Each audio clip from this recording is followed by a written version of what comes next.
ഹസനത്തിന്റെ ഭർത്താവിന്റെ ഉമ്മ ചോദിക്കുന്നു, അല്ല മോളെ, ഇത്താത്ത എവിടെ? ഇത്താത്താനെ കണ്ടില്ലല്ലോ. ആ, ഇത്താത്ത ഇവിടെ എവിടെങ്കിലൊക്കെ ഉണ്ടാവും. മുസിത്ത, ഇത്താത്ത അവരൊന്ന് വിളിക്കോ? അവരെവിടെ? മുസിയെ കാണുന്നില്ലല്ലോ. ഉമ്മ ഒന്ന് ബേജാറായിപ്പോയി. പഠിച്ചോനെ, ഈ കുട്ടിത് എവിടെ പോയി കിടക്കുക? മുസിയെ, മുസിയെ. അവരെ മുമ്പിൽ നാണം കെടുത്താൻ പാടില്ലല്ലോ. അതുകൊണ്ട് അതെ, ഓളെ ഹസ്ബൻഡ് വിളിക്കുന്നുണ്ടെന്ന് പറഞ്ഞേനു. ഇനി മോള് കയറ്റ പോയിക്കണാവോ.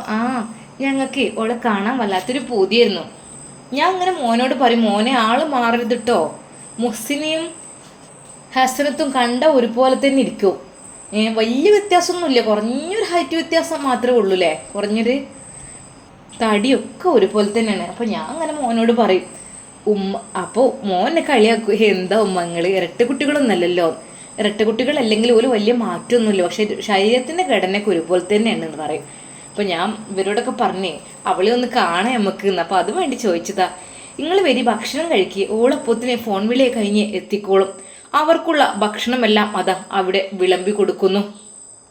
മുഹ്സിനെ ഒരു നോക്ക് കാണുവാൻ അവരെല്ലാവരും കൊതിക്കുന്നുണ്ട്. പക്ഷെ അവൾ ഇപ്പോഴും ഇങ്ങ് എത്തിയിട്ടില്ല. ഒരു നിമിഷം മുഹ്സിനയുടെ ആങ്ങളെ വിചാരിക്കുന്നു, ഇതിപ്പോ എവിടെ പോയി? ഇനി മറ്റവന്റെ കൂടെ അങ്ങനെ പോയോ? അറിയില്ല. അങ്ങനെ പോകണേ പോയിക്കോട്ടെ, നമ്മുടെ സമാധാനം ഉണ്ടായിരുന്നു. ഏതായാലും ചീത്തപ്പേര് കേൾപ്പിച്ചു, ഇനി പോകണമെങ്കിലാണ് പോയിക്കോട്ടെ. അങ്ങനെയായി അദ്ദേഹത്തിന്റെ ചിന്താഗതി. തന്റെ പെങ്ങളെ ഒന്ന് നോക്കുവാനോ ഒന്ന് തിരിയുവാനോ അയാൾ ഒരുങ്ങിയില്ല. വന്നവർക്കെല്ലാം ഭക്ഷണവും വെള്ളവും എല്ലാം കൊടുക്കുന്ന തിരക്കിലായിരുന്നു ആങ്ങള. മണവാളൻ ചെക്കൻ നല്ല രീതിയിൽ അതാ ഹസനത്തിനോട് സംസാരിച്ചു തുടങ്ങിയിരിക്കുന്നു. മഹർമാല അണിയിച്ച് കുറച്ചു കഴിഞ്ഞപ്പോൾ തന്നെ അവർ വലിയൊരു ഫ്രണ്ട്സായി മാറി. പിന്നെ നിക്കാഹ് കഴിഞ്ഞാൽ ആദ്യം സമ്മാനിക്കുന്ന ആ ഒരു ഐഫോൺ, അതും അവൾക്ക് കിട്ടി. അല്ലെങ്കിലും ഇപ്പോഴത്തെ പിള്ളേർക്കൊക്കെ ഉള്ള ട്രെൻഡിങ് അതാണല്ലോ, നിക്കാഹ് കഴിഞ്ഞ ഐഫോൺ കിട്ടും. അതാണ് പലരുടെയും ചിന്താഗതി. അതുപോലെ അവൾക്കും അതാ നല്ലൊരു 16 Pro Max അവർ കൊടുക്കുന്നു.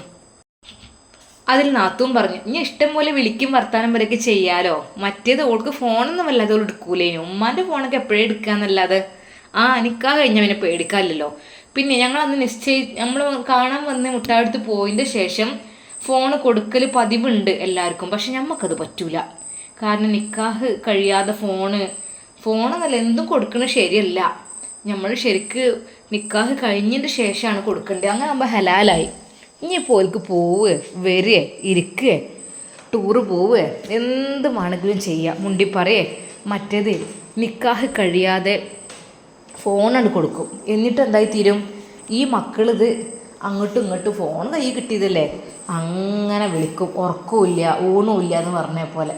എന്തെങ്കിലും ചെറിയൊരു പ്രശ്നം വന്നു കഴിഞ്ഞാൽ, നിക്കാഹൊന്നും കഴിഞ്ഞിട്ടില്ലല്ലോ, എനിക്ക് നിങ്ങളെ വേണ്ട, നിങ്ങളെ സ്വഭാവം ശരിയില്ല, അങ്ങനെയാണ് പറയും. പിന്നെ ഈ മക്കൾ തമ്മിൽ അങ്ങോട്ട് ശത്രുക്കളാവും, പിന്നെ വേർപിരിയലാവും. നിക്കാഹ് പോലും കഴിയാതെ എത്രയോ ബന്ധങ്ങൾ അങ്ങനെ മുറിഞ്ഞു തീർന്നിട്ടുണ്ട്. അപ്പോൾ തന്നെ ഞാൻ മോനോട് പറഞ്ഞു, മോനെ നിക്കാഹ് കഴിച്ചിട്ട് മതിട്ടോ. അതാണ് സമ്മാനമായി ഉൾപ്പ് കൊടുത്തത്. ഇനിയിപ്പോലെ ഓല മട്ടം പോലെ ടൂറ് പോവേ എന്തായാലും കുഴപ്പമില്ലല്ലേ നമുക്ക്. ശരിക്കും അവളുടെ ഭർത്താവ് നാണത്താൽ മുഖം താഴ്ത്തി. ഹസനത്തിനും വല്ലാത്ത നാണം തോന്നി.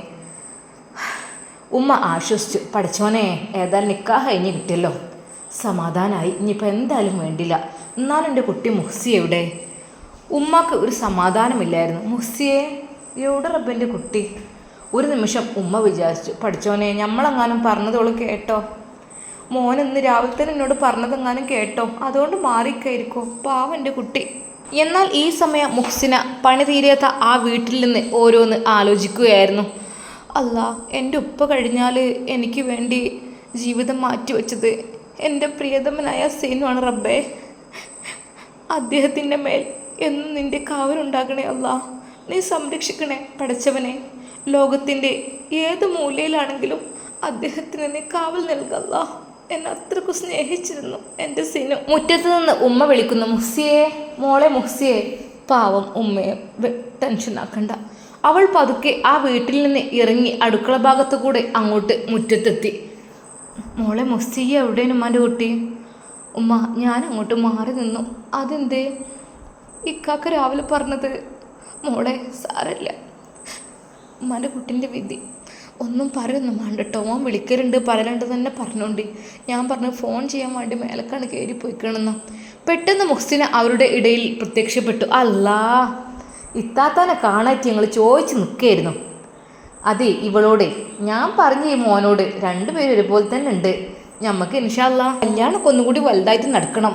മോളെ ഹസ്ബൻഡ് ഇവിടെ ഉണ്ടാവൂലല്ലേ? അവൾ ഇല്ലെന്ന് തലയാട്ടി. സിനി എവിടെയാണെന്ന് പോലും അവൾക്ക് അറിയില്ലായിരുന്നു. ഇൻഷാ അല്ലാ കല്യാണമൊക്കെ വലുതാക്കി നടക്കണം. കുട്ടിൻ്റെ പുതിയാപ്പിളൊക്കെ വരട്ടെ, എന്നിട്ട് ഞമ്മക്ക് റാഹത്തായിട്ട് കല്യാണമൊക്കെ നടത്തണം. ഹസനത്തെ മോളെ, ഞാൻ പറഞ്ഞില്ലേ ഇത്താത്താനെ കാണാനായിട്ട് സത്യം പറഞ്ഞ എനിക്ക് ടെൻഷനായിരുന്നു. അന്ന് കാണാൻ വന്നപ്പോൾ നല്ല ഉഷാറില്ലാത്തിനും ഓളുണ്ടേന് കൂടെ. ഓള് ഓടിപ്പായാൻ ഞാൻ പറഞ്ഞും ചെയ്തു. ഓളെ ഇത്താത്ത നല്ലൊരു പെൺകുട്ടി. കാരണം ഓരോന്നിനും ഓടിപ്പാഞ്ഞിട്ടും അങ്ങോട്ട് വണ്ടിയിട്ടും ഇങ്ങോട്ട് വണ്ടിയിട്ടും അങ്ങനെ നല്ലൊരു ഉഷാറുള്ള കുട്ടി. അപ്പം ഞാൻ പറഞ്ഞു ഹസനത്തിന് ഇപ്പം എങ്ങനെയൊക്കെയാണാവോ. ആ അനിയത്തിമാരുടെ നിക്കാഹും മുട്ടായെടുക്കലൊക്കെ ഉണ്ടാകുമ്പോൾ ഏട്ടത്തിമാർക്കനല്ല വലിയ ഉഷാറുണ്ടാകുക. എന്തായാലും മോള് മാല ഇടുന്നത് കണ്ടില്ലേ? ആ ഞാൻ ആയിക്കോട്ടെ. ഇനി ഇൻഷാ അല്ലാ നമുക്ക് പരിപാടിയൊക്കെ നല്ല രീതിയിൽ നടത്തണം. ഇനിയിപ്പോൾ നിക്കാഹ് കഴിഞ്ഞു മോളെ. നിക്കാഹ് കഴിഞ്ഞതുകൊണ്ട് മോളെ സമാധാനമുണ്ട് ഇപ്പം എനിക്ക്. മറ്റേത് മുട്ടായി എടുത്തിട്ടീനോ ഒരു സമാധാനം സുഖമില്ലായിരുന്നു. അപ്പം എനിക്ക് റാഹത്തായി. ഇനിയിപ്പോൾ എന്താ പോലെ മട്ടം പോലെ കാട്ടിക്കോട്ടെ. അല്ല മുസിയെ, പിന്നെ മോള് എന്നാ വന്നത് കെട്ടിച്ചു കൊടുത്തുന്നേ? ഞാൻ കുറച്ച് ദിവസമായി. ആ ആയിക്കോട്ടെ. അവിടെ ഉമ്മാക്കും ഓൽക്കൊക്കെ സുഖമല്ലേ? അൽഹംദുലില്ലാ സുഖം തന്നെ, കുഴപ്പമൊന്നുമില്ല. അവൾക്ക് അങ്ങനെ പറയുകയേ നിവൃത്തി ഉണ്ടായിരുന്നുള്ളൂ. കാരണം മറ്റൊന്നുമല്ല, ഞാൻ അങ്ങോട്ട് പോകലില്ല, എൻ്റെ ഭർത്താവിനെ കാണുന്നില്ല എന്നൊക്കെ പറഞ്ഞ് ആകെ അവരെ ടെൻഷനാക്കണ്ട എന്ന് കരുതിയിട്ട് അവൾ അങ്ങനെ ഒരു കളവ് പറഞ്ഞു. പഠിച്ചോനെ, പെട്ടെന്ന് തന്നെ അവൾ മനസ്സിൽ അസ്തഗ്ഫിറുല്ലാഹൽ അലീം അസ്തഗ്ഫിറുല്ലാഹൽ അലീം എന്ന് 3 പ്രാവശ്യം അവൾ ചൊല്ലുകയും ചെയ്തു. അല്ലാ, കളവ് അത് ചെറുതാണെങ്കിലും അത് കളവ് തന്നെയാണ്, അതിവിടെ എഴുതപ്പെടും. പഠിച്ചോനെ പൊറുക്കല്ല. ആ നിമിഷം തന്നെ പടച്ച റബ്ബിനോട് പൊറുക്കലിനെ തേടി അവൾ. എല്ലാവരും സന്തോഷത്തോടുകൂടി ഭക്ഷണം കഴിക്കുമ്പോൾ അവളെയും വിളിച്ചു. മോളെ മൊസ്സി ഇരിക്കേ, എല്ലാവരും ഇരിക്കുക, വരി. വേണ്ടുമ്മ, ഞാൻ കുറച്ച് കഴിഞ്ഞിട്ടിരിക്കാം. അവൾ ഒരു നിമിഷം വിചാരിച്ചു, റബ്ബേ, എൻ്റെ ഇവിടെയുള്ള ആൾക്കാരെക്കാരും എത്ര സ്നേഹനിധിയായ ആളുകൾ, ഹസനത്തിൻ്റെ വീട്ടുകാർ. അല്ലാ.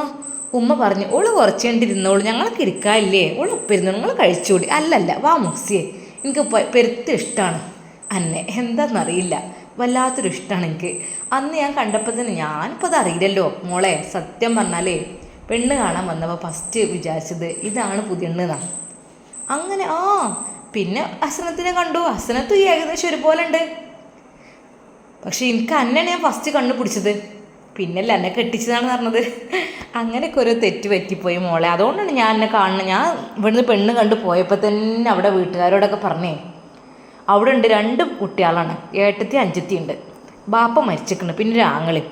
അപ്പോൾ ഈ ഒരു കുട്ടികൾക്ക് എന്ന് വെച്ചാൽ ഒരു എന്താ വലിയ വ്യത്യാസമൊന്നുമില്ല, കണ്ട ഒരുപോലെ തന്നെ തോന്നും. ഞാനും ഈ മോൻ്റെ പുതിയെണ്ണെന്ന് വിചാരിച്ചിട്ട് ഓളെ പോയി കൈ പിടിച്ച് സലാം പറഞ്ഞ് പേരൊക്കെ ചോദിച്ചു. പക്ഷേ അത് ഓളല്ലായിരുന്നു, അത് ഓളെ ഏട്ടത്തിയായിരുന്നു. അപ്പോൾ കല്യാണം കഴിഞ്ഞാൽ കുറച്ചൊരു ഒരു മാറ്റമില്ല, കെട്ടിക്കാത്ത പെൺകുട്ടികളെ പോലെ തന്നെ നല്ല ഭംഗിയുണ്ട്. അങ്ങനെ ഞാനിങ്ങനെ പറഞ്ഞിരുന്നു. സത്യം പറഞ്ഞാൽ മുഹ്സിനയുടെ കൈ പിടിച്ച് നല്ല സംസാരമാണ് അവർ സംസാരിക്കുന്നത്. ഒരു നിമിഷം മുഹ്സിന് വിചാരിച്ചു, പഠിച്ചോനെ, ഇപ്പം അടുത്തൊന്നും എന്നോട് ഇത്രയും സ്വഭാവത്തിൽ ആരും പെരുമാറിയിട്ടില്ല. എന്തായാലും ഉമ്മയുടെ വിളി കേട്ടപ്പോൾ പുറത്തിറങ്ങിയത് ഭാഗ്യം, അല്ലെങ്കിൽ ഈ ഒരു സന്തോഷവും എനിക്ക് ഉണ്ടാവില്ല. സന്തോഷത്തോടു കൂടി അവരെല്ലാവരും ഭക്ഷണം എല്ലാം കഴിച്ചു. മണവാട്ടിക്കുള്ള അവർ കൊണ്ടുവന്ന ഡ്രസ്സെല്ലാം അണിയിപ്പിച്ചു. പിന്നെ ഫോട്ടോഷൂട്ട് കാര്യങ്ങൾ അതെല്ലാം ആയിരുന്നു. മുഹ്സിന അതിലെല്ലാം പങ്കുചേർന്നു. അവൾക്ക് സന്തോഷമായിരുന്നു. റബ്ബേ, എൻ്റെ അനിയത്തിയുടെ നിക്കാഹാണല്ലോ, ഇതിനും വലിയ സന്തോഷം എനിക്കെന്താ. പക്ഷേ എൻ്റെ സിനുവിനോട് ഇതൊന്നും പറയാൻ എനിക്ക് കഴിയുന്നില്ലല്ലോ എന്നോർത്ത് അവൾ അപ്പോഴും സങ്കടപ്പെട്ടു. മോളെ വാ, നിൽക്ക്, ഫോട്ടോയിൽ നിൽക്ക്. വേണ്ടമ്മ, ഞാൻ നിൽക്കുന്നില്ല, നിങ്ങൾ എടുത്തോളൂ. അല്ല മോളെ, വാ മോളെ, ഒന്ന് കാണാലോ എപ്പോഴെങ്കിലും. ഉമ്മയുടെ നിർബന്ധത്തിന് വഴങ്ങി അവൾ ആ ഒരു ഫോട്ടോയിൽ നിന്നു. ആംഗ്ലിയുടെ മുഖം വല്ലാതെയായി. എന്തിനാ ഓളയിൽ കയറിക്കണേ? നിക്കാഹ് കഴിഞ്ഞ് പുതിയാപ്പിളയും വീട്ടുകാരും ഫോട്ടോ എടുക്കുമ്പോൾ ഓളിപ്പോൾ എന്തിനാ അതിൽ കയറിക്കണേ? മോനെ, ഓളെ ഏട്ടത്തിയല്ലേ, അത് അവിടെ നിന്നോട്ടെ. ഓല് നിർബന്ധിച്ചാണ്, ഓൾക്ക് പൂജയൊന്നുമില്ല. ഇനിയിപ്പോൾ ആ ഫോട്ടോ കണ്ടുകൊണ്ട് വേറെ എന്തെങ്കിലും പറഞ്ഞുണ്ടാക്കുമോ എന്തോ ആവോ. മോനെ, ഇതൊന്ന് സബൂറാക്, ഒന്നും ഉണ്ടാവില്ല, ഇതൊന്ന് സബൂറായി നിൽക്ക്. മണവാട്ടിയും മണവാളനും പല രീതിയിലുള്ള ഫോട്ടോഷൂട്ട് കാര്യങ്ങൾ കയ്യിൽ പിടിച്ചുകൊണ്ട് മടിയിൽ തല വെച്ചുകൊണ്ട് നെഞ്ചിൽ ചാഞ്ഞുകൊണ്ട് അങ്ങനെ അങ്ങനെ പല രീതിയിലും ഫോട്ടോ എടുത്തുകൊണ്ടിരിക്കുകയാണ്. അവരുടെ വീട്ടിൽ സന്തോഷത്തിൻ്റെ നിമിഷങ്ങളായിരുന്നു. പക്ഷെ ഇക്കാക്ക തന്നോട് ഇതുവരെ ശരിക്കൊന്നും മിണ്ടിയിട്ടില്ല. എന്ത് തെറ്റ് ചെയ്തിട്ടാണെന്ന് എനിക്കറിയൊന്നുമില്ല. അദ്ദേഹം എന്തോ ഒരു കനം പിടിച്ച് നിൽക്കുകയാണ് എന്നോട്. ഇക്കാക്കയെ കാണുമ്പോൾ കണ്ടറിഞ്ഞ് തന്നെ അവൾ അവിടെ നിന്ന് ഒഴിഞ്ഞ് മാറുകയുമാണ്. എന്നാൽ ഈ സമയം റഷീദ ഉമ്മയുടെ സ്ഥിതിഗതികൾ ആലോചിക്കുകയാണെങ്കിൽ റഷീദ ഉമ്മ അത്രക്കും വലിയ തെറ്റുകളെല്ലാം ചെയ്തത് കൊണ്ട് തന്നെ രണ്ട് വർഷം തടവും പിഴയും കോടതി അവരുടെ മേൽ വിധിച്ചിട്ടുണ്ട്. അവരാകെ അട്ടഹസിച്ച് കരയുകയാണ്. മോനെ സിനാനെ, ഉമ്മാൻ്റെ കുട്ടി വന്ന് എന്നെ രക്ഷപ്പെടുത്ത്, ഉമ്മാൻ്റെ കുട്ടി എവിടെ? റഷീദ ഉമ്മ ചെയ്ത തെറ്റിൻ്റെ അടിസ്ഥാനത്തിൽ തെറ്റുകൾ ചെറുതല്ല ചെയ്തത്. ഒരു പിഞ്ചു കുഞ്ഞിനെ നശിപ്പിച്ചു. അത് മുഹ്സിനയുടെ വയറ്റിൽ വളരുന്ന കുഞ്ഞിനെ ഗുളിക കൊടുത്ത് നശിപ്പിച്ചു. ആ കുഞ്ഞിന് ജീവിക്കുവാനുള്ള സ്വാതന്ത്ര്യം ഈ ഭൂമിയിൽ നിന്ന് ഇല്ലാതാക്കിയതിൻ്റെ പേരിൽ അതൊന്ന്. പിന്നീട് തീഫ്, കളവ്, ആഭരണങ്ങൾ കളവ് കൊണ്ടുപോയി എന്നുള്ള രീതിയിൽ അത് വേറെ. പോരാത്തതിന് മരുമകളെ ഭർത്തൃ പീഡനത്തിന് എല്ലാം കൂടി കൂട്ടിക്കുഴച്ച് അത്യാവശ്യം കുഴപ്പമില്ലാത്ത രീതിയിലുള്ള പിഴയുണ്ട്. പിന്നെ 2 വർഷം തടവ്, അത് നിർബന്ധവുമാണ്. റഷീദമ്മയുടെ സ്ഥിതി എന്താകും? എത്രയൊക്കെ തന്നെ നഷ്ടപരിഹാരം കൊടുത്താലും ആ ഒരു തടവ് അത് അത്യാവശ്യമായിട്ട് തന്നെ ഉണ്ടാകും. അവരാകെ അട്ടഹസിച്ച് നടക്കുകയാണ്. ഷാഹിന ഇതിനകം അവളുടെ വീട്ടിലേക്ക് പോയിരുന്നു. കാരണം അവളുടെ റോൾ അവിടെ അവസാനിച്ചിരിക്കുന്നു. എല്ലാ തെറ്റുകുറ്റങ്ങളും ഒരുമിച്ച് തലയിൽ ഭാരം ചുമന്നുകൊണ്ട് അതാ റഷീദ ഉമ്മ. വേണ്ടില്ലായിരുന്നു, വേണ്ടാത്ത പരിപാടി എടുത്തതുകൊണ്ടാണ് ഇതൊക്കെ എനിക്ക് കിട്ടിയത്. ഇത്രയൊന്നും തലയിലാണ് ഞാൻ വിചാരിച്ചില്ല. എന്നാലും ഇപ്പം ഈ കേസ് കുത്തിപ്പൊക്കിയത് ആരായിരിക്കും? ആരതിൻ്റെ പിന്നിൽ പ്രവർത്തിച്ചതാവോ? എല്ലാം തേഞ്ഞു മാഞ്ഞ് പോയതായിരുന്നു. വീണ്ടും ആരൊക്കെയോ കുത്തി പൊന്തിച്ചു. എന്നോട് ശത്രുതയുള്ള ആരോ. എന്തിനാണ് എന്നെങ്ങനെ ഇടങ്ങാറാക്കണത്? റഷീദ ഉമ്മ കരഞ്ഞുകൊണ്ടിരിക്കുകയാണ്. എൻ്റെ മോനോട് നിങ്ങളൊന്ന് വരാൻ പറയും. ഏത് മോനെ? നിങ്ങൾ കുറേ സമയമല്ല മോനെ മോനെ പറ. അങ്ങനെ ഒരു മോനെ നിങ്ങൾ കണ്ടിട്ടില്ലല്ലോ. ആ, കുറച്ച് ദിവസം മുമ്പ് ജയിലിൽ കിടന്ന അവനല്ലേ? ഇതെന്താ നിങ്ങളുടെ ഫാമിലി മുഴുവൻ ഇതുപോലുള്ള ക്രിമിനൽ കുറ്റം ചെയ്യുന്ന ആളുകളാണോ? അല്ല, എൻ്റെ മോനെ അതെ, മകനെ കള്ളനാക്കിയതും അത് റഷീദ ഉമ്മ തന്നെ, വേറെ ആരുമല്ലായിരുന്നു. അതിന് ശിക്ഷ ഒരുപാട് അവൻ അനുഭവിക്കുകയും ചെയ്തു. എൻ്റെ മോൻ ഒരുപാട് ഞാൻ കുറ്റക്കാരനാക്കി. എൻ്റെ പേരക്കുട്ടിനെ കൊല്ലാനും ഓൻ പറഞ്ഞാണെന്ന് പറഞ്ഞിട്ട് അങ്ങനെ ആക്കി. ഓളെ സ്വർണം, ഓളെ ഡയമണ്ടും കാര്യങ്ങളൊക്കെ ഞാൻ തന്നെയാണ് എടുത്തുവെച്ചത്. പക്ഷെ അതിനെക്കുറിച്ച് എനിക്ക് ഇപ്പോഴും അറിയണില്ല അതെവിടെയെന്നുള്ളത്. അതുകൂടി എല്ലാം കൂടി ഇപ്പം എൻ്റെ തലയിലായി. ഞാൻ എന്താ റബ്ബേ ചെയ്യുക? റഷീദ ഉമ്മ കരഞ്ഞുകൊണ്ടേ ഇരിക്കുകയാണ്. പോലീസുകാർ അവർ ശകാരിച്ചു. അതെ, തെറ്റ് ചെയ്യുമ്പോൾ ഓർക്കണമായിരുന്നു. ഇപ്പം കണ്ടില്ലേ, ഒന്നുമില്ലാത്ത രീതിയിലായിപ്പോയി. അതാണ് പറഞ്ഞത്, നാം എന്തൊരു പ്രവൃത്തിയും ചെയ്യുമ്പോൾ 2 വട്ടം ആലോചിക്കണം. ഇത് നാളത്തേക്ക് എനിക്ക് പ്രശ്നമായി വരുമോ, എനിക്കിത് തിരിഞ്ഞ് എന്നെ കൊത്തുമോ എന്ന് വിചാരിക്കണം. അങ്ങനെ ആലോചിച്ചിന് മാത്രം ചെയ്യുക. അല്ലാതെ ഇതൊക്കെ എന്താ? ശരിക്കും പറഞ്ഞാൽ നിങ്ങളുടെ പ്രവൃത്തിയിൽ നാണം തോന്നുന്നു. ഏതൊരു മകൻ്റെയും ഉമ്മ ആഗ്രഹിക്കുന്നത് തനിക്ക് ഒരു പേരക്കുട്ടിയെ കാണണം. തനിക്കൊരു പേരക്കുഞ്ഞ് ഉണ്ടായിക്കഴിഞ്ഞാൽ ഏറ്റവും സന്തോഷം അവർക്കായിരിക്കും. പക്ഷേ നിങ്ങൾ അതുവരെ ഇല്ലാതാക്കി അല്ലേ? നിങ്ങൾ ആ കുഞ്ഞിനങ്ങ് ഇല്ലാതാക്കി. മോനായാലും മോളായാലും ഇപ്പോൾ ഈ ഒരു ഭൂമിയിൽ ജനിച്ച് വളരേണ്ട കുഞ്ഞായിരുന്നു അത്. അതിനൊക്കെ നിഷ്കരണം ഗുളിക കൊടുത്ത് ഇല്ലാതാക്കാന്നൊക്കെ പറഞ്ഞാൽ റഷീദ ഉമ്മ വല്ലാത്തൊരു മനസ്സാണല്ലോ നിങ്ങളുടേത്. ഹോ, എന്തിനു വേണ്ടിയിട്ട് ഇങ്ങനെയൊക്കെ ചെയ്യുന്നവരുണ്ടാവോ? ശരിക്കും റഷീദ ഉമ്മ പൊട്ടിക്കരഞ്ഞു. ഇനി കരഞ്ഞിട്ട് കാര്യമില്ല. നിങ്ങൾക്കുള്ള ശിക്ഷ അത് നിർബന്ധമായും 2 വർഷങ്ങൾ തടവ് തന്നെ ആയിരിക്കും. പിന്നെ പിഴ അത് അത്യാവശ്യമുണ്ട്, കുഴപ്പമില്ലാത്ത രീതിയിൽ. നിങ്ങളുടെ വീടും ഏക്കർ കണക്കിന് സ്ഥലമൊക്കെ ഉണ്ടല്ലോ. പിന്നെ പോരാത്ത റബ്ബർ നോട്ടുണ്ടല്ലോ ഇഷ്ടംപോലെ. റബ്ബർ, തെങ്ങ്, അങ്ങനെയൊക്കെ അടക്ക, അതൊക്കെ ഉണ്ടല്ലോ. അതൊക്കെ വിറ്റിട്ടോ അല്ലെങ്കിൽ എങ്ങനെയെങ്കിലും തടവും പിഴയും നിർബന്ധമാണ്. ഓക്കെ? റഷീദ ഉമ്മ എന്ത് ചെയ്യണം എന്നറിയാതെ എങ്ങനെയെങ്കിലും തൻ്റെ മോനെ ഒന്ന് കൊണ്ടുവരണം. അതിനു വേണ്ടിയിട്ടായിരുന്നു ഉമ്മ ആഗ്രഹിച്ചത്. മോനെ സിനാനെ, എന്താ ഞാൻ ചെയ്യുക എനിക്കറിയില്ല. അതെ, നിങ്ങളെ ജയിലിലേക്ക് കൊണ്ടുപോകുന്നതിന് മുമ്പായിട്ട് എനിക്ക് എൻ്റെ ഭർത്താവിനെ വിളിക്കണം. ഭർത്താവിനെയോ? എന്തിനാ? ഭർത്താവിനെയൊക്കെ നിങ്ങളായിട്ടല്ലേ ഒഴിച്ചു വിട്ടത്? നിങ്ങൾ അങ്ങനെ പറയല്ലേ. എൻ്റെ ഭർത്താവിന് എനിക്കൊന്ന് കാണണം. നിങ്ങളുടെ ഭർത്താവ് എവിടെയാണ്? എൻ്റെ ഭർത്താവ് ഗൾഫിലാണ്. ഓഹോ, അവരെയും അങ്ങ് പറഞ്ഞതായിരിക്കില്ലേ? നിങ്ങൾക്ക് ക്യാഷിന് അതിമോഹം കൊണ്ട് വെറുതെ ഇവിടെ കടയിൽ അങ്ങോട്ടും ഇങ്ങോട്ടും നടക്കല്ലേ വിചാരിച്ചിട്ട് ഞാൻ പറഞ്ഞയച്ചതാണ്. അവിടെ ആകുമ്പോൾ അത്യാവശ്യം കുഴപ്പമില്ലാത്ത ശമ്പളം കിട്ടുമല്ലോ.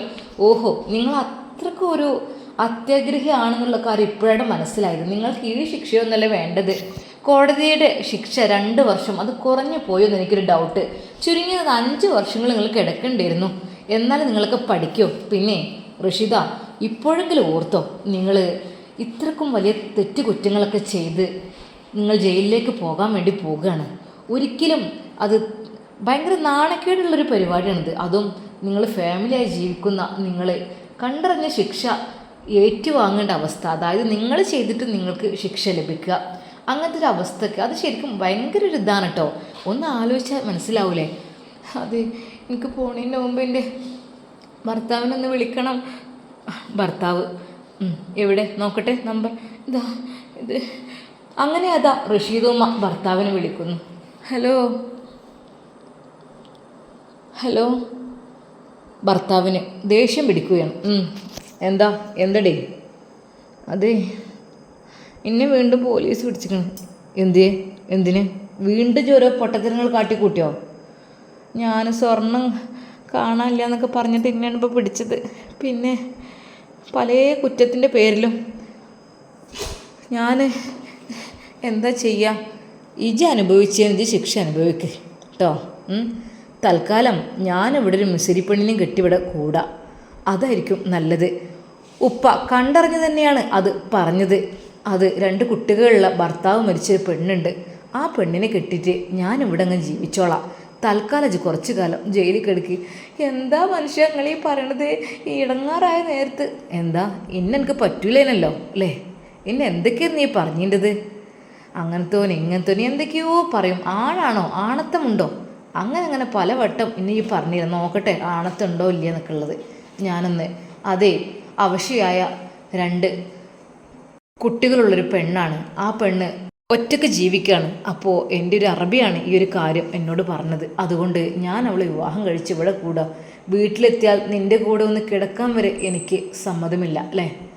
നീ അത്രക്കും എന്നെ എന്തൊക്കെയോ പറഞ്ഞ് എന്നെ താഴെ എത്ര കിടത്തിയിട്ടുണ്ട്. എന്തൊക്കെയാ നീ പറയലേ? എനിക്ക് അങ്ങനെയാണ്, ക്യാഷ് ഇല്ലാത്തവൻ, അതില്ലാത്തവൻ, അങ്ങനെ ഇങ്ങനെയൊക്കെ പറഞ്ഞ് ഒരുപാട് റഷീദ, അതൊന്നും ഞാൻ മറക്കണില്ല. എൻ്റെ നെഞ്ചിലാണ് അതൊക്കെ. പിന്നെ എൻ്റെ മോനെ ഈ ഒരുപാട് കുറ്റക്കാരനാക്കി. എൻ്റെ മോനെ ഞാൻ ഒരുപാട് തല്ലിച്ചതച്ചു. എൻ്റെ കുട്ടിയോട് ഞാൻ പറഞ്ഞു, ഒരിക്കലും ഈ തെറ്റ് കാരനാണ്, ഒരിക്കലും ഈ വീട്ടിൽ കയറരുത്. അടിച്ച് ഞാൻ അമർത്തിയിട്ടുണ്ടോ അവനെ, എത്ര ഉപദ്രവിച്ചു. അതൊക്കെ നിൻ്റെ കാരണം കൊണ്ട് മാത്രം. നീ ചെയ്ത തെറ്റ് എൻ്റെ കുട്ടീൻ്റെ മേത്തേക്ക് നീ അതിട്ടു അല്ലേ ഋഷിത? അതെ, പഠിച്ചവനായിട്ട് എനിക്ക് തന്ന ശിക്ഷ അനുഭവിച്ചോ? എനിക്ക് ഒരു ഇതുമില്ല. കാരണം എന്താ, അത്രക്കും ഇന്നെന്നല്ല എല്ലാ മനുഷ്യന്മാരെയും ആ മുഹ്സിന എന്ന് പറഞ്ഞ പാവം പെൺകുട്ടിനെ നട്ടുച്ചക്കൊക്കെ കാട്ടിലേക്കൊക്കെ പറഞ്ഞയച്ച് വിറകും അതൊക്കെ ഉണ്ടാക്കി കൊണ്ടുവന്ന് അടുപ്പത്ത് വിറക് കത്തിച്ച് അങ്ങനെ ഒരുപാട് കഷ്ടപ്പെടുത്തി അല്ലേ? ഒരുപാട് നീ എല്ലാവരെയും ഇനി നീ കുറച്ചങ്ങോട്ട് അനുഭവിക്ക്. എനിക്കിതിൽ ഒന്നും പറയാനില്ല. എൻ്റെ മോനങ്ങളൊന്ന് കൊടുന്നേരും എനിക്ക്. മോനിതാ ഇവിടെ ഉണ്ട്, എൻ്റെ കൂടെ തന്നെ ഉണ്ട്. മോനൊന്നൊരു കുഴപ്പമില്ലാതെ ഇവിടെ ജീവിക്കുന്നുണ്ട്. അല്ലാ, സിനാൻ അവിടെ ഉണ്ടോ? ഇങ്ങിട്ടാണോ മിണ്ടാതെക്കണത്? പിന്നെന്താ, നിൻ്റെ ഈ ഒരു പേക്കൂത്തുകളും നിൻ്റെ ഈ കാട്ടിക്കൂട്ടലുകളൊക്കെ ഇങ്ങനെ കണ്ടും കേട്ട് അവിടെ തന്നെ നിൽക്ക്. അതെ റഷീദ, ഈ ഓൻ്റെ പേരിൽ വലിയ കുഞ്ഞിനെ കൊന്ന കുറ്റമായിട്ടും മോഷ്ടിച്ചതായിട്ടും ഉപദ്രവിച്ചതായിട്ടും അങ്ങനെ എത്ര കുറ്റങ്ങളാണ് ഓൻ്റെ പേരിൽ ഈ ആക്കി കൊടുത്തത്. അതൊക്കെ മറക്കാൻ കഴിയോ? പെറ്റുമ്മാക്ക് ചെയ്യാൻ കഴിയോ? സത്യം പറഞ്ഞ റഷീദ, ഞാൻ വിചാരിച്ചു പോവാണ്. അതായത് ഇജി പെറ്റെന്ന് തന്നെയാണോ എൻ്റെ കുട്ടികളെ? എനിക്കൊരു സംശയമുണ്ട് ഇപ്പോഴും. നല്ല എന്താ മനുഷ്യൻ നിങ്ങളീ പറയണത്? അല്ലേ, പെറ്റ തള്ളക്ക് ഒരിക്കലും ഇങ്ങനെ ചെയ്യാൻ കഴിയൂല. ഈ ശിക്ഷ അനുഭവിക്കുക തന്നെ വേണം. എനിക്ക് 2 കൊല്ലം പോരേനു. നിങ്ങളെല്ലാവരും എന്നെ കൈവിട്ടില്ലേ? ആയിക്കോട്ടെ 2 കൊല്ലം ജയിലിൽ കയ്യിൽ മാത്രമല്ല, അതിനുള്ള പിഴയും ഉണ്ട്. കുറേ കൂട്ടി വെച്ചേക്കണല്ലോ. ബാങ്ക് ബാലൻസൊക്കെ ഒരുപാട് ഉണ്ടാവുമല്ലോ. അതൊക്കെ അങ്ങോട്ടേ എടുത്തണ്ട് കൊടുത്തേക്ക്. ഒരുപാട് മുതൽ കൂട്ടി വെച്ചതുണ്ട്, എല്ലാം ഉണ്ട്. വലിയ കൊട്ടാരം പോലത്തെ വീടുണ്ട്. എത്ര പിഴ അടച്ചാലും അതിമെന്ന് ഇനിയും കിട്ടിക്കൊണ്ടേ നിൽക്കും. അതുകൊണ്ട് ഈ നൈസായിട്ടാണ് പോയിക്കോ, എനിക്കൊന്നും പറയാനില്ല എൻ്റെ കാര്യത്തിൽ. റഷീദ് ഉമ്മ പൊട്ടി പൊട്ടി കരഞ്ഞു. പോലീസുകാരികൾ പറഞ്ഞു, അതേ കിടന്നുരുളല്ല, എണീക്ക്. അല്ലാ, ഞാൻ എന്താ ചെയ്യുക? അവർ ഉറക്കെ കരഞ്ഞു. ഇൻഷാ അല്ലാ ഇതിൻ്റെ ബാക്കി നമുക്ക് നാളെ കാണാം. അതുവരേക്കും എല്ലാവർക്കും അസ്സലാമു അലൈക്കും വറഹ്മത്തുള്ളാഹി. പ്രിയപ്പെട്ട കൂട്ടുകാരെ, നമ്മൾ ആരൊക്കെ തന്നെ ഉപദ്രവിച്ചാലും ഈ ദുനിയാവിൽ നിന്ന് തന്നെ നമുക്കത് തിരിച്ചു കിട്ടും എന്നതിൻ്റെ ഒരു ഉദാഹരണം കൂടി നമ്മൾ റഷീദ് ഉമ്മ. ഒരാളെ നമ്മൾ വേദനിപ്പിക്കാൻ പാടില്ല, കഷ്ടപ്പെടുത്താൻ പാടില്ല. നമ്മളും അവരും ഒരുപോലെ സൃഷ്ടികൾ തന്നെയാണ്. എല്ലാവരെയും അള്ളാഹു പഠിച്ചാണ്. ചില ആളുകൾക്കുണ്ട് ചില ആളുകളൊരു വേദനിപ്പിക്കുന്ന ഓരോ വാക്കുകൾ, വേദനിപ്പിക്കുന്ന ഓരോ പെരുമാറ്റം, അതൊക്കെ മനസ്സുകൾ വേദനിക്കുമ്പോൾ അള്ളാഹ് അത് കാണുന്നുണ്ട്. നമ്മുടെ മുഹ്സിനെയും സ്വന്തം മോനായ സിനാനെയും ഒക്കെ ഒരുപാട് വേദനിപ്പിച്ചാണ് റഷീദും. അവർക്കുള്ള ശിക്ഷ ഇവിടെ തന്നെ കിട്ടുന്നുണ്ട് എന്ന് മാത്രമല്ല, നമ്മൾ ഒരു ഉറുമ്പിനെ പോലും നോവിക്കരുത് എന്നാണ്. അത്രക്കും നമ്മുടെ ഇസ്ലാം എന്ന് പറഞ്ഞാൽ സമാധാനം എന്നാണ്. ഒരാളെയും ചീത്ത പറയാൻ ഒരാൾക്കും അധികാരമില്ല. പല ആളുകളും പരസ്പരം അങ്ങോട്ടും ഇങ്ങോട്ടും ചീത്ത പറയും. കുറച്ച് താന്ന ആളുകൾ നല്ല രീതിയിൽ പറഞ്ഞിടങ്ങാറാക്കും. പക്ഷേ അവരുടെ മനസ്സിൽ ആ ഒരു വേദന ഉണ്ടാവും. ആ വേദന കണ്ണീരായി പുറത്തേക്ക് ഒഴുകുമ്പോൾ അള്ളാഹു അത് കാണും. ഒരിക്കലും പടച്ച റബ്ബ് ഒരാളെ വേദനിപ്പിച്ചാൽ അത് പൊരുത്തപ്പെട്ടു തരൂല. അത് അവരോട് തന്നെ മാപ്പ് പറഞ്ഞ് പൊരുത്തപ്പെടിപ്പിക്കണം എന്നാണ്. അങ്ങനെയാണല്ലോ അള്ളാഹുവായിട്ടുള്ള തെറ്റ്. നമ്മൾ എന്ത് ചെയ്താലും നമ്മൾ അള്ളാഹുവിനോട് പറയാണ്, പഠിച്ചോനെ ഞാൻ എന്നെ തെറ്റ് ചെയ്തല്ല, എനിക്ക് നീ പുറത്തു തരണം എന്ന് പറഞ്ഞാൽ പടച്ച റബ്ബ് നമുക്ക് പുറത്തു തരും. പക്ഷേ മറ്റൊരാളെ വേദനിപ്പിച്ചതും മറ്റൊരാളെ കുറിച്ച് പറഞ്ഞതും ആണെങ്കിലും നമ്മൾ അള്ളാഹു പറയും, അത് എന്നോട് പറഞ്ഞിട്ട് കാര്യമില്ല, നീ അവരോട് തന്നെ പോയി പൊരുത്തപ്പെടിപ്പിക്കണം എന്ന് പറയും. അതുതന്നെയാണ് നമ്മുടെ റഷീദ് ഉമ്മാക്കും സംഭവിച്ചത്. ഒരുപാട് ആളുകളെ വേദനിപ്പിച്ചു, ഒരുപാട് ആളുകളെ ഉപദ്രവിച്ചു, അങ്ങനെ പല പല തെറ്റുകൾ ചെയ്തു. അതിനുള്ള ശിക്ഷയും അവർക്കിതാ കിട്ടിത്തുടങ്ങുന്നു. മുഹ്സിനിയുടെ ജീവിതം ഇനി എന്തൊക്കെയായിത്തീരുന്ന് നമുക്ക് കാത്തിരുന്ന് കാണാം. അതുവരേക്കും എല്ലാവർക്കും അസ്സലാമു അലൈക്കും വറഹ്മത്തുള്ളാഹി.